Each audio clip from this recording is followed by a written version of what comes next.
Sony recently announced a new, slimmer version of the PS5. Its big selling point? A modular disk drive. This means that people who buy the digital edition can change their mind and purchase a disk drive later on. Everyone has talked about a removable disk drive for the PS5 ever since it came out. Finally, a game company listening to its fans. But is it all what it's cracked up to be?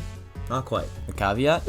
The new digital edition starts at $450 instead of $400. Also, the disk drive itself retails for $80. On top of that, the vertical stand will now be sold separately. Yes, you heard that right. The vertical stand will be sold separately.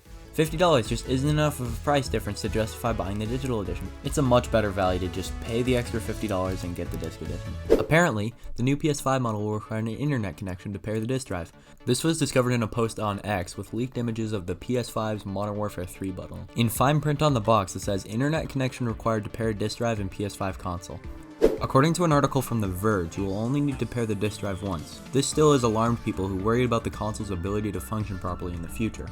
To be honest, it's quite ironic for a disc drive to require an internet connection, since one of the main selling points of physical media is long-term preservation. Physical media has remained so prevalent because of the risks associated with digital content, issues with servers shutting down, and content removal. This might create an issue when Sony inevitably shuts down their servers, thus also shutting down the servers for the disc drive to work properly. Tying the disc drive to the console's motherboard for anti-piracy also has severe downsides. Repairing a PS5 in the future may become impossible when the servers are gone. When the day inevitably comes when a PS5 Slim needs a new disc drive but the servers are shut down, what can you do?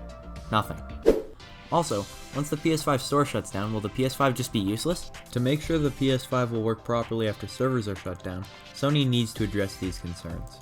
A PlayStation 5 with a modular disc drive has been talked about for so long, and Sony finally delivered. However, I just don't think the execution is there. I didn't really see the point in getting the original digital edition at only $100 cheaper, and I really don't see much point in getting the new digital edition only at $50 cheaper. That's why the Xbox Series S worked, because that had enough of a price difference between the Series X to make sense. Also, the required internet connection for the disc drive to function properly makes long-term preservation an even bigger issue than it already is. While the PS5 answered an idea that fans have had for years, Sony has some work to do before I would recommend the new PS5, especially the digital edition.